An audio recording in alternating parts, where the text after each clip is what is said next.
What if the man you were forced to marry had been carrying your family's darkest secret, all along? What if the one you feared the most turned out to be the only one who ever truly protected you? Stick around, because you won't believe how this quiet, unwanted marriage changes everything. Don't forget to like this video and subscribe to the channel so you don't miss the stories that stay with you long after they're over. I used to believe weddings were sacred. Warm, sacred moments wrapped in laughter, soft music, and teary-eyed promises under golden lights. I used to believe love had something to do with them. I was wrong. I stood there in a dress that wasn't mine, wearing a name I didn't choose, in a house that smelled nothing like home. The Drake estate was vast, every inch designed to impress. From the grand crystal chandelier hanging over my head to the cold marble floors beneath my trembling feet, everything screamed power, money, and distance. Except me. I tightened my grip on the bouquet of pale white roses, their scent almost sharp in my nose. It reminded me of the garden behind my mother's little kitchen back home, the one where she used to hum lullabies as she kneaded dough on Sunday mornings. The memory hit me harder than I expected. If I closed my eyes, I could still hear her voice, soft and off-key, filling our tiny kitchen with warmth that no marble hall could ever replicate. "This ring," she used to whisper, slipping her silver band on and off her thin finger as I watched her bake, "isn't worth much, but it carries a promise. A promise is the only thing that holds a family together, Elena. A promise. That's what brought me here tonight, to keep my family together." "Sign here," the man in the black suit said, his voice like ice cracking under my skin. He held the marriage certificate out toward me. There were no vows spoken, no priest, no family gathered to witness. Just papers, just signatures, just a business transaction. I could feel Alexander Drake's presence before I saw him. He didn't walk in. He entered like a storm held barely in check. Sharp jawline, tailored black suit, eyes cold as winter steel. He didn't look at me. He didn't smile. He didn't even acknowledge I was breathing the same air. I swallowed hard, forcing my hand to stay steady as I took the pen. My signature came out smaller than I intended, like it was trying to disappear on the page. And then, his turn. Alexander stepped forward without hesitation. No pause, no glance in my direction. His signature landed on the paper with brutal precision. One stroke. Done.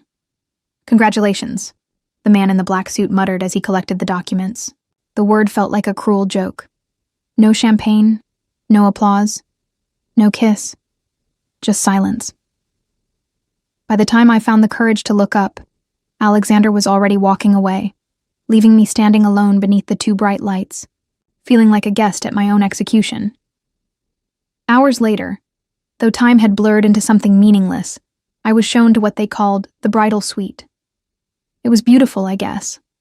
Soft ivory walls, high windows, linens that probably cost more than my family's entire house. But it felt cold. Too perfect. Too silent. I sat on the edge of the bed, unsure whether I was supposed to wait for him, or if I had been dismissed already. That's when I noticed it.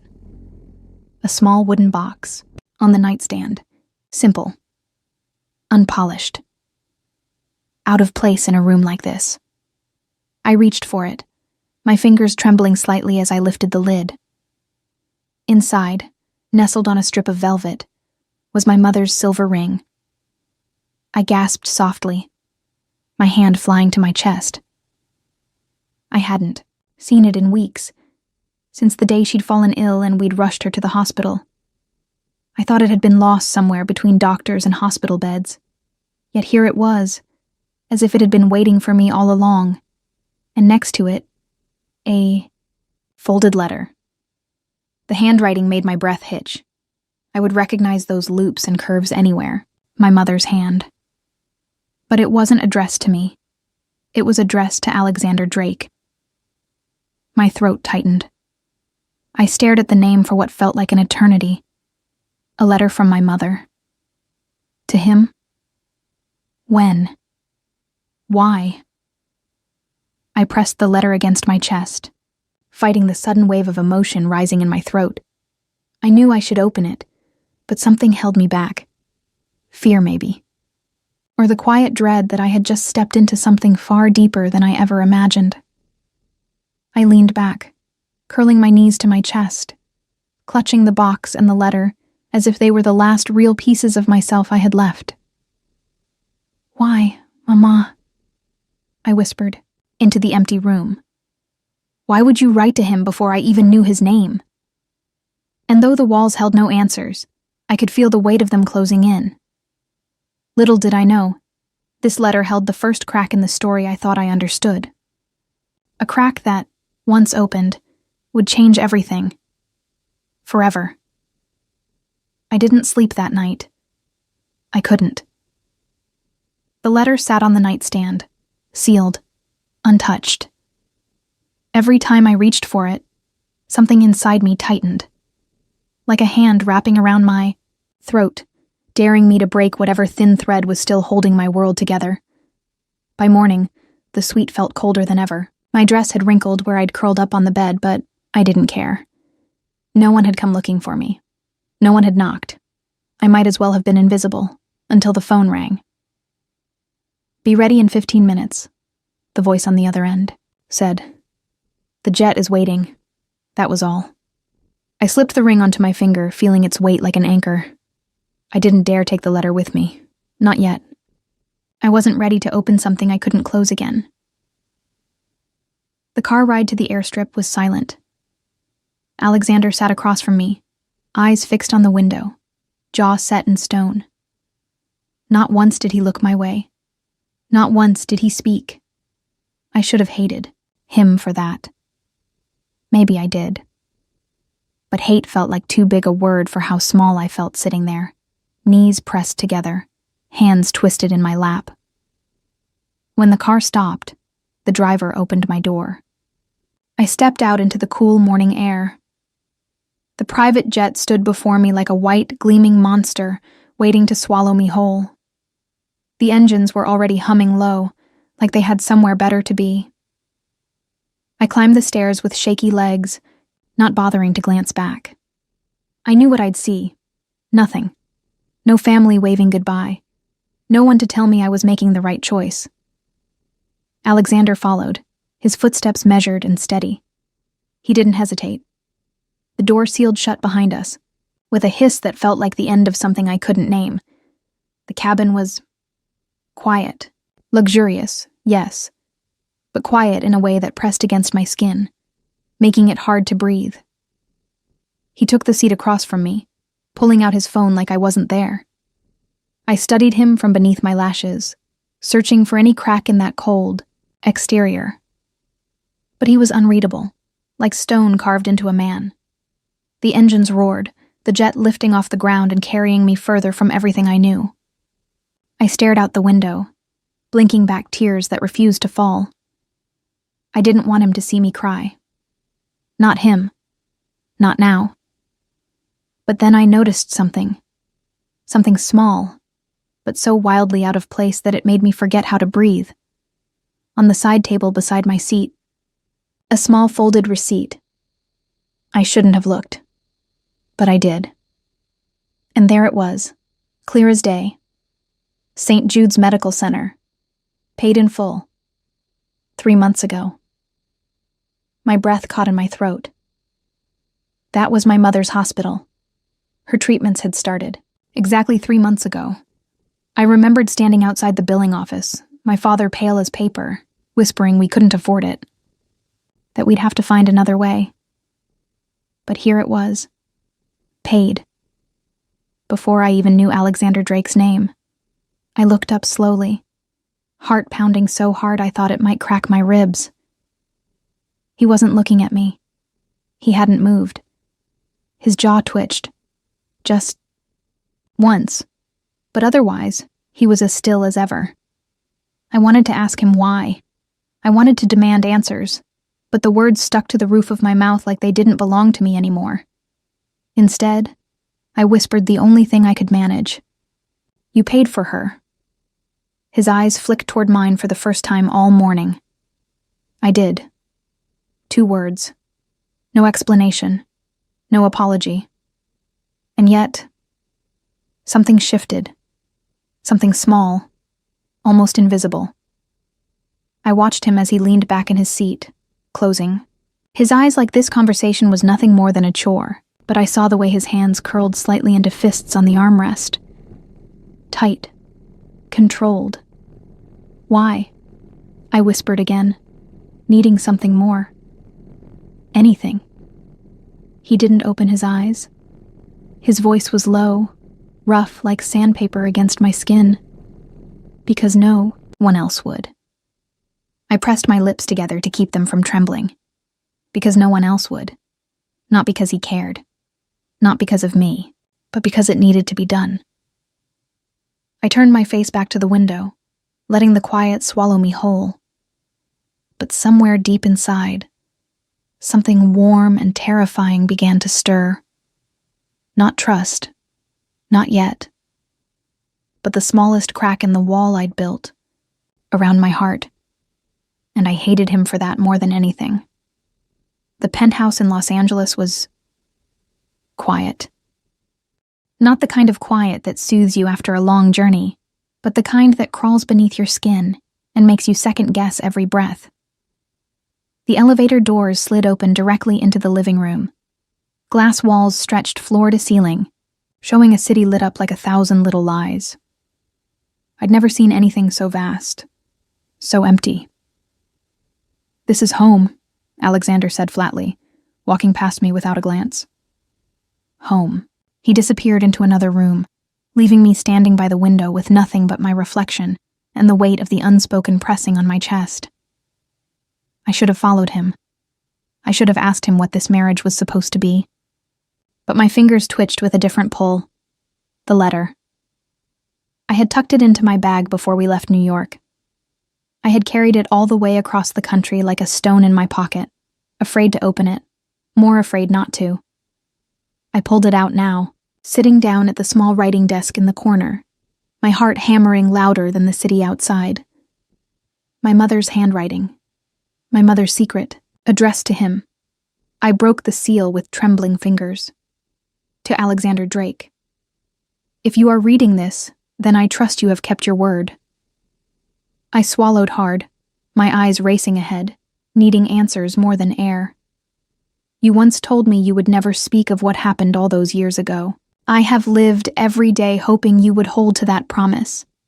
I'm writing to thank you for carrying a burden that was never yours to carry, and to ask you one more favor." I pressed my palm to the page, afraid it might vanish if I blinked. "My daughter does not know what her father did. She believes he is a good man, and perhaps once he was. But we both know the truth of what nearly happened, how close he came to losing everything, and how you stood in the fire for him." My throat tightened. I didn't understand. What had my father done? Elena is innocent in all of this. She doesn't deserve to pay for the sins of those who came before her. If you must take her hand, please be kind. She is nothing like us. My breath caught. Nothing like us. Tears blurred the ink as I read the last line. Give her the life I could not. That's all I ask. Mary Carter. I folded the letter with shaking hands, pressing it to my chest as the truth crashed into me, louder than any vow I had spoken. This marriage, this deal, it wasn't just about saving our family from debt. It was about something older, deeper. It was about my father's mistake, a mistake Alexander had carried in silence, never asking for repayment, never seeking revenge. And yet here I was, his repayment. I stood on trembling legs, clutching the letter like it was the only thing tethering me to the ground.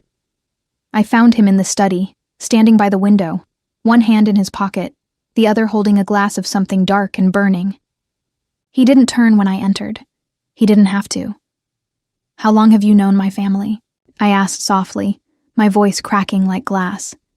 His shoulders tensed, but he didn't answer. I stepped closer, my heart pounding louder than my words. Why didn't you tell me?" Slowly, he turned, his face unreadable, like always. But this time I saw something flicker in his eyes. "Because it was never your debt to carry," he said quietly. The air left my lungs. "You knew my mother," I whispered. "I did," he replied, setting the glass down without taking a sip. "And my father?" His jaw clenched. "He made a mistake that nearly cost people their futures. I took the fall to protect your family's name. Your mother begged me to bury it. So I did. I felt like the floor had disappeared beneath me. Why? Why would you do that for us?" He looked down at his hands, flexing them once before lifting his gaze to mine. "Because she asked me to." The letter trembled between my fingers. "And this marriage?" He drew a slow breath, his voice lower than a whisper. "Because I made her another promise."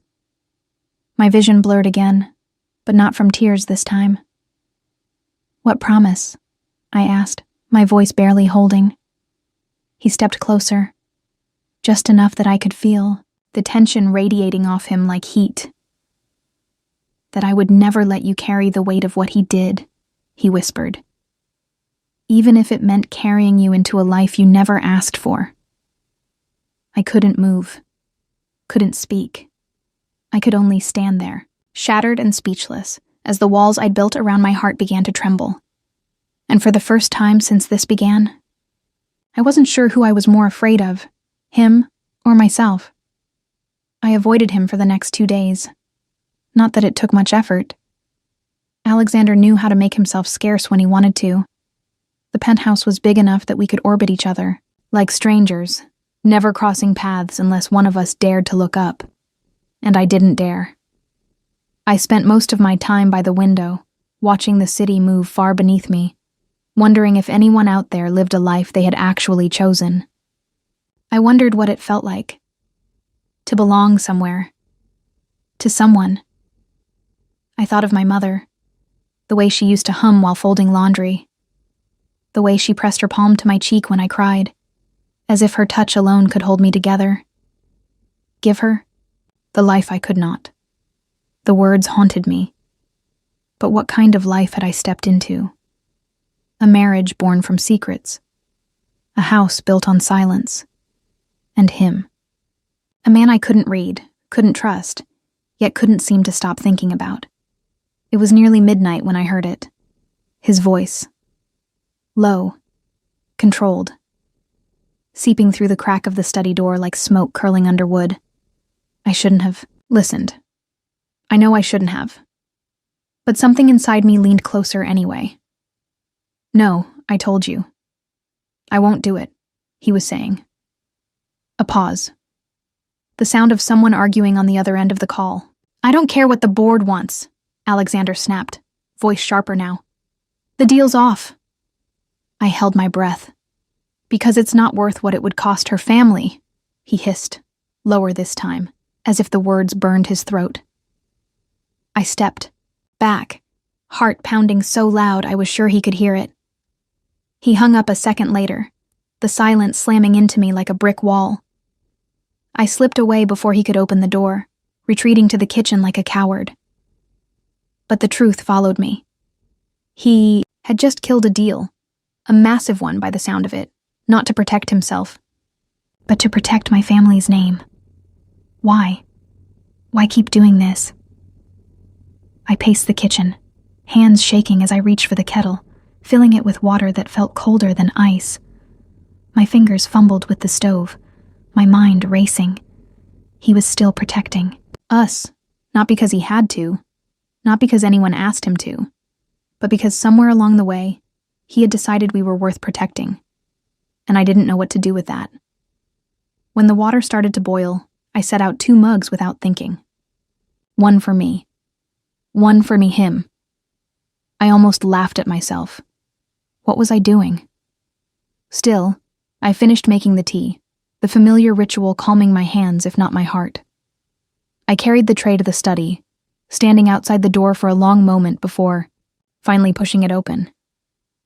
He looked up, surprised to see me there, standing in the doorway like I didn't know whether to step in or run away. "You shouldn't have heard that," he said quietly. "But I did." I whispered. I walked in slowly, setting the tray on the edge of his desk. He watched me like I was something fragile he didn't dare touch. "Why did you do it?" I asked, folding my arms over my chest to stop them from shaking again. "Why keep protecting us when you have nothing left to gain?" He leaned back in his chair, exhaling like the question cost him something to answer. "Because your mother asked me to," he said simply. I shook my head. "That was years ago. You've already paid that debt 100 times over."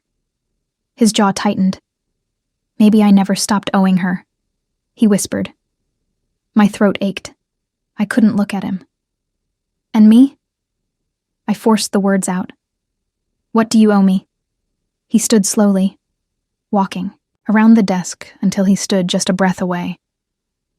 I felt the air shift between us, thick with something I didn't have the courage to name. "Nothing," he said softly. His fingers brushed a strand of hair from my cheek, so light it almost didn't feel real. "I owe you nothing, Elena."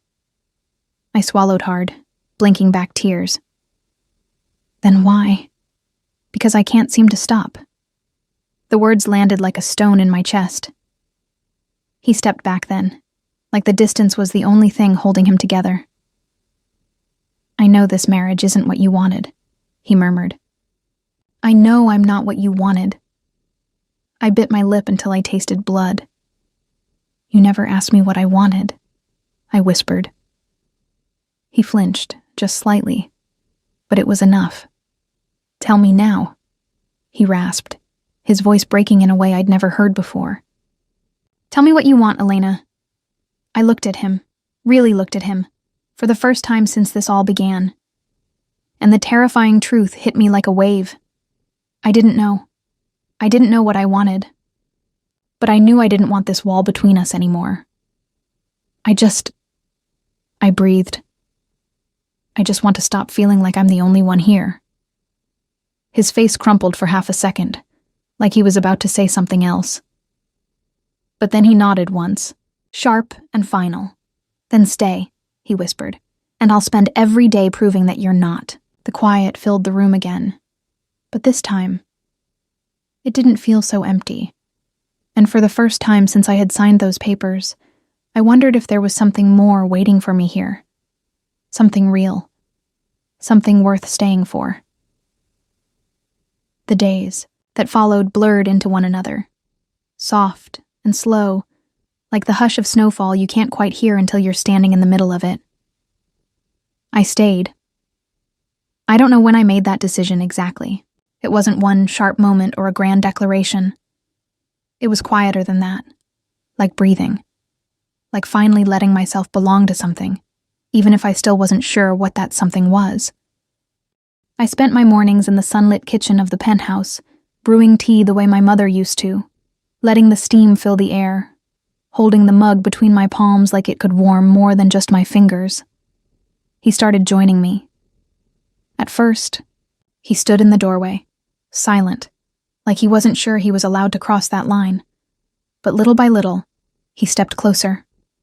Some mornings, he'd sit across from me, sipping black coffee, watching the city wake up through the glass walls. We didn't say much, but somehow the silence between us started to feel less like distance and more like space, room to breathe. I didn't ask him about the business deals he was giving up, and he didn't ask me why I stayed. It was unspoken, fragile, but enough.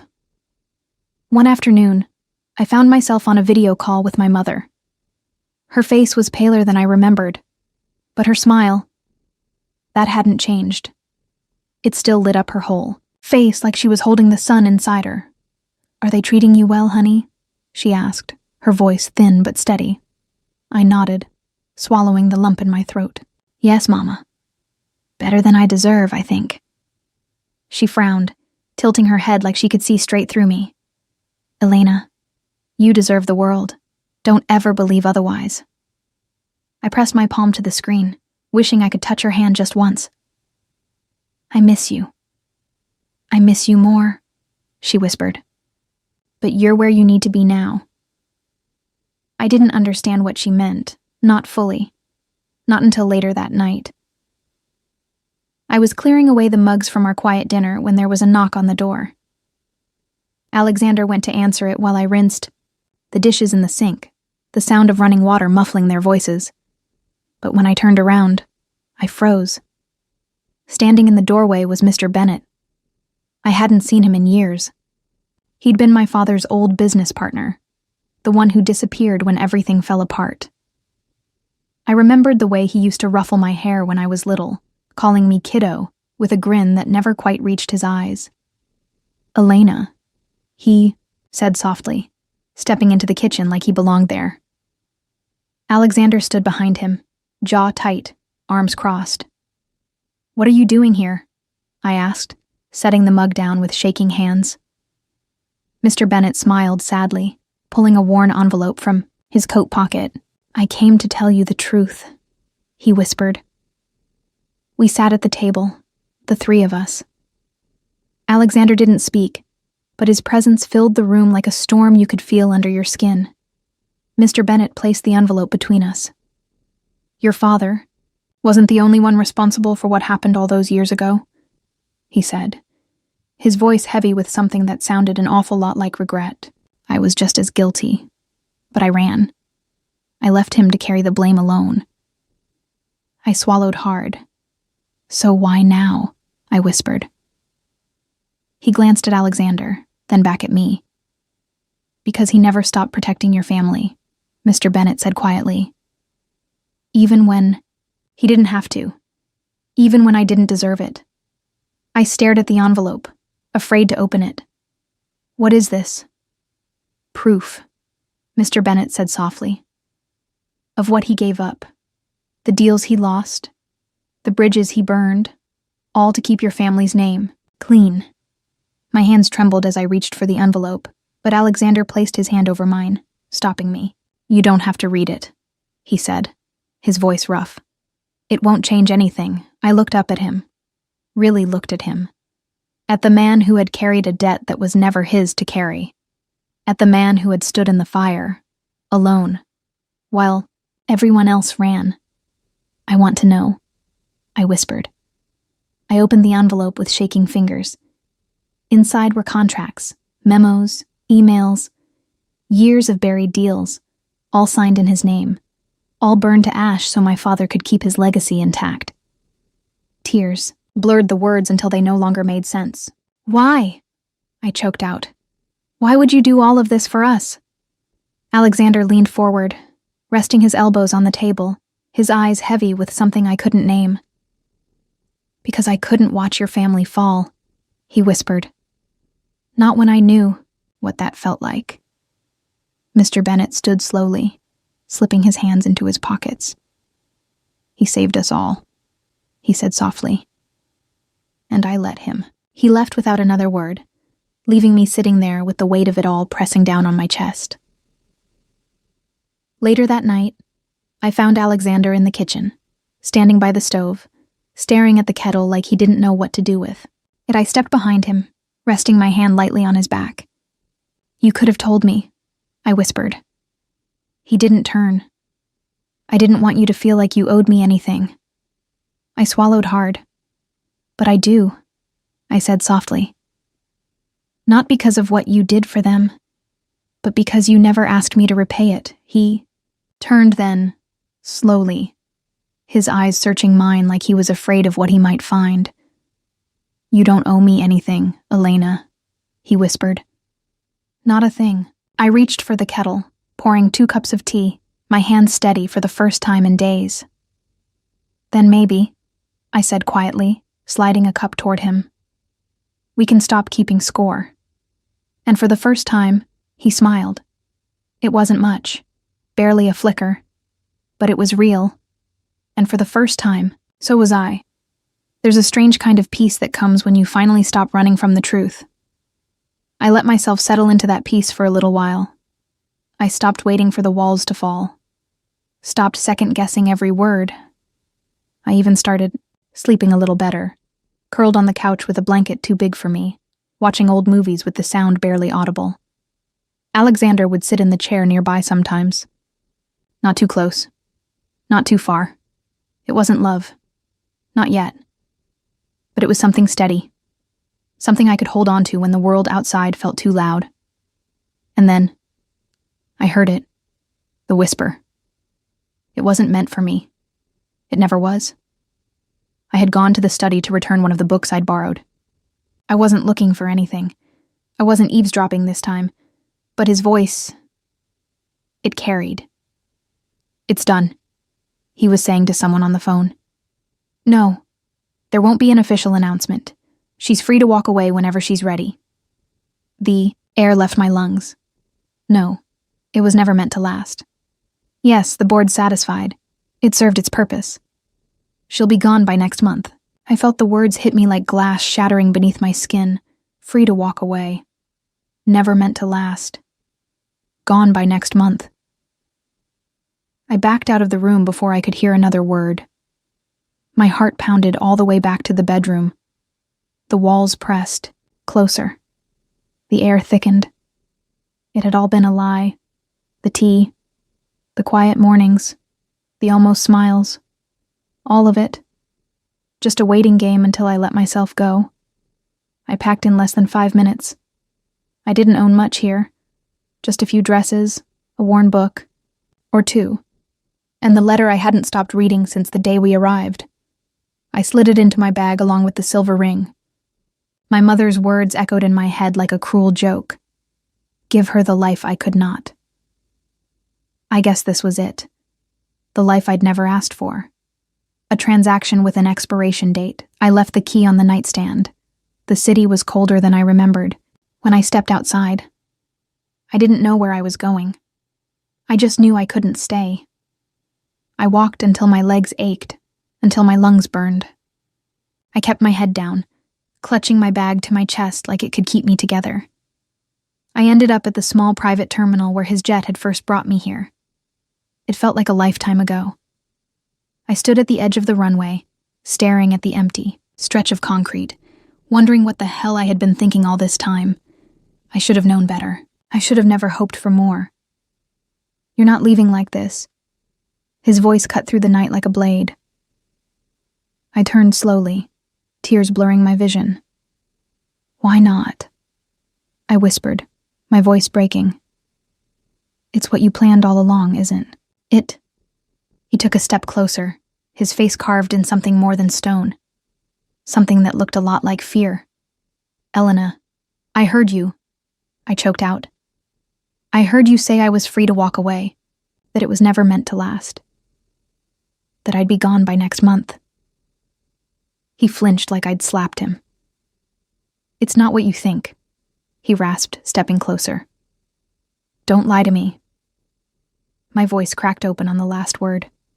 My hands shaking so hard, I had to curl them into fists to keep from falling apart. I never wanted you to feel trapped, he whispered. I thought if I made it easier for you to leave, you'd stay for the right reasons. I laughed, broken and bitter. The right reasons? What were they, Alexander? A contract? A debt? Another business move? No. He said it so softly I almost didn't hear it. No, Elena. It was you. He closed the distance between us, stopping just a breath away. You were never part of the deal, he whispered.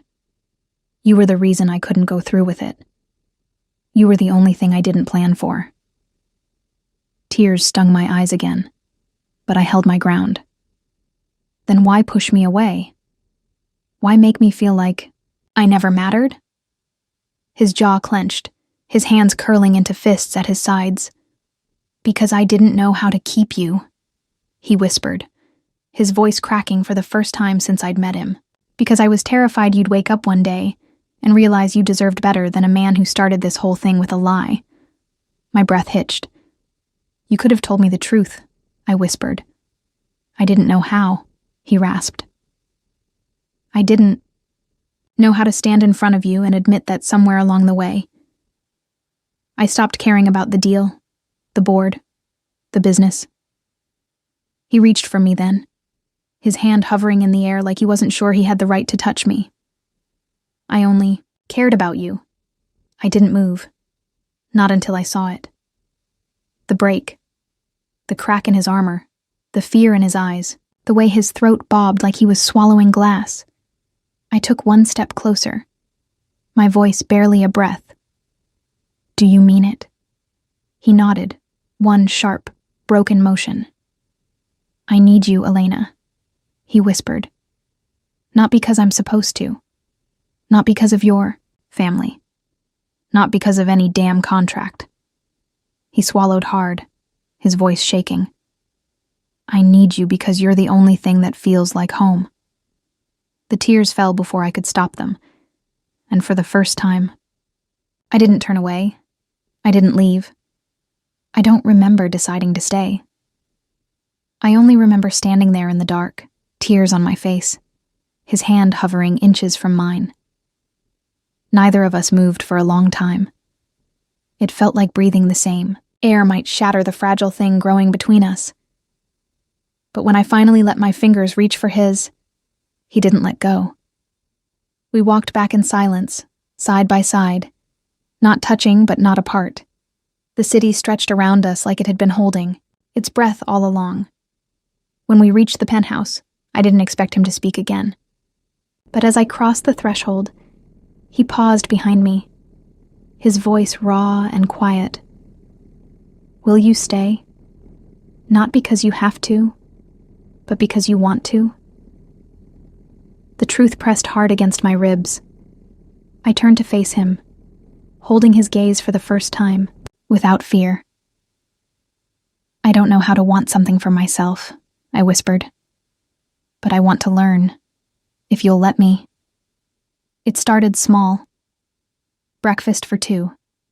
Soft conversations that didn't feel like negotiations. We settled into something gentle. No more walking on eggshells. No more pretending. He didn't hover. He didn't demand. He just showed up. When I called my mother the next day, she sounded better. Stronger somehow. She told me the treatments were working, that the doctors were hopeful. I could hear it in her voice. The light. The life I hadn't realized I'd been carrying in my chest all this time. I'm proud of you, Elena, she whispered before we hung up, and for once, I let myself believe her. That night, Alexander knocked on my door. He didn't come in. Not right away. He stood in the doorway, holding something small in his hands. I think this belongs to you, he said softly. I frowned, sitting up on the edge of the bed. He stepped closer, setting a worn leather notebook on the nightstand. My sewing journal. I hadn't seen it in months. I'd left it behind in my tiny shop, back in New York, the place where this whole mess had started. I had someone pack up your things, he said quietly. I wasn't sure if you'd want it. I ran my fingers over the cover, swallowing the lump in my throat. You kept it all this time? He nodded once. I kept everything. I looked up, searching his face for something solid to hold on to. Why? He exhaled slowly, stepping closer until his knees brushed the bed frame. Because I knew, if you ever gave me the chance to make this real, I didn't want you to forget who you were before all of this. The words hit me like a soft punch to the chest. I opened the journal with shaking hands. Tucked inside the front cover was a scrap of fabric. Soft ivory silk. The same material I'd used for the wedding dress I never finished. My breath caught. You saved this? He nodded again, sitting on the edge of the bed, careful not to touch me. I didn't know what to do with it, he admitted, but I couldn't let it go. Neither could I. I closed the journal, clutching it to my chest like it held all the broken pieces of me I'd left behind. Do you want to know the truth? I whispered, my voice barely audible. He nodded, eyes never leaving mine. The night we met when you walked into my shop. I knew who you were. I knew you were trouble. I knew you'd ruin me." He flinched, as if the words cut deeper than I'd meant. But I reached for his hand before he could pull away. "And I let you anyway." His breath hitched, his fingers tightening around mine like he was afraid to believe it.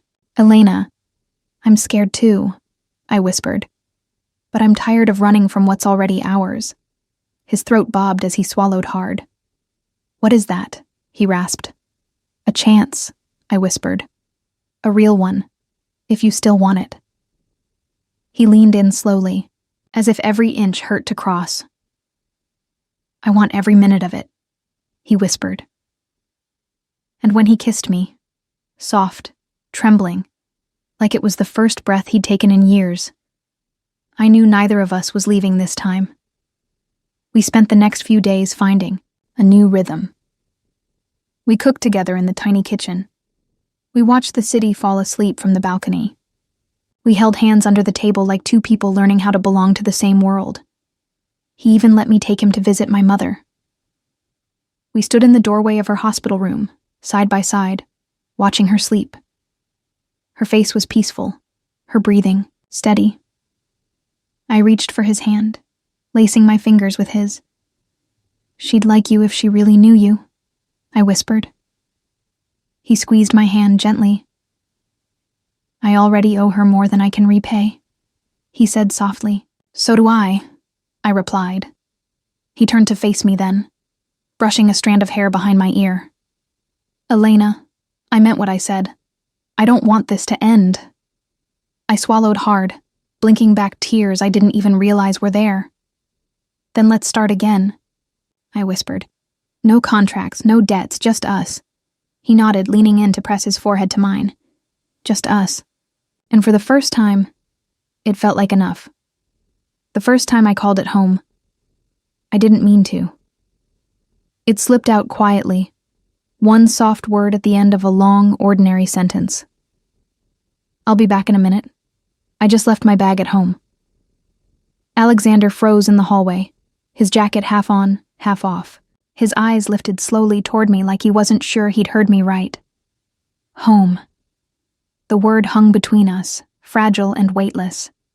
For a moment I almost wanted to take it back, but instead, I let it settle. And his smile, small, honest, almost boyish, was worth every ounce of fear it took to say it. We moved slower after that. No grand promises, no rushed declarations. Just small, steady moments that stitched themselves into something I hadn't known I could have. Belonging. He started joining me in the kitchen every morning without waiting for an invitation. I stopped counting the days, stopped measuring the distance between us. We were finding something together, something quieter than love, but maybe more lasting. I kept the letter in my journal, the one my mother had written to him all those years ago. Sometimes I'd read it again, tracing her words with my fingertips, remembering who I was before all of this started. One morning, I slipped the letter back into its envelope and placed it in a wooden box beside the kettle. I added a new envelope, next to it, this time, addressed in my own handwriting. To Alexander Drake. I didn't tell him I'd written it. Not yet. Some words are better found in their own time. We flew back to New York 2 weeks later, holding hands like it was the most natural thing in the world. My mother was waiting for us in the garden behind the house where I grew up.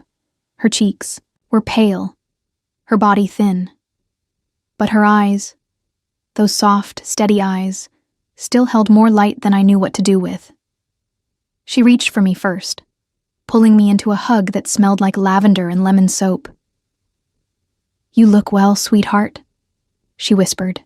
"I feel better," I whispered back. When she let me go, her eyes shifted to Alexander. For a moment, I thought she might not say anything at all. But then she smiled, small, knowing. "Thank you for bringing her home," she whispered.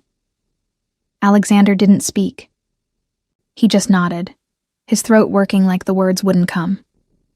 I reached for his hand again, lacing my fingers with his. "We're staying," I told her. "Not just visiting. Not this time. Her lips trembled, but her smile didn't falter. "I always knew you'd find your way back," she whispered. That night, we sat together in the kitchen, me, Alexander, and my mother. The house smelled like chamomile tea and old wood, like the past wrapping its arms around the present. Alexander rolled up his sleeves, helping me dry the dishes while my mother watched us from her chair, humming softly under her breath. It was the same song she used to sing when I was a child, the same off-key lullaby that had once filled our little kitchen with more warmth than I'd known how to hold, and suddenly, I wasn't scared anymore. Later, after she'd gone to bed, I found Alexander standing by the window, staring out at the dark stretch of the backyard. I walked up behind him, wrapping my arms around his waist. "You're quiet tonight," I whispered.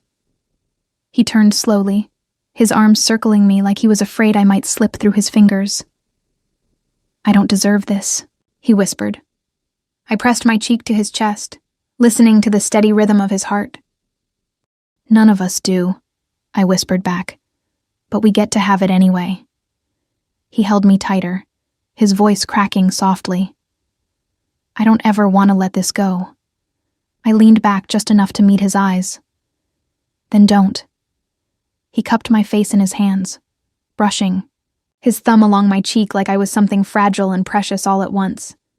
"You're not my duty, Elena," he whispered. "You're my forever." And just like that, the walls finally came down.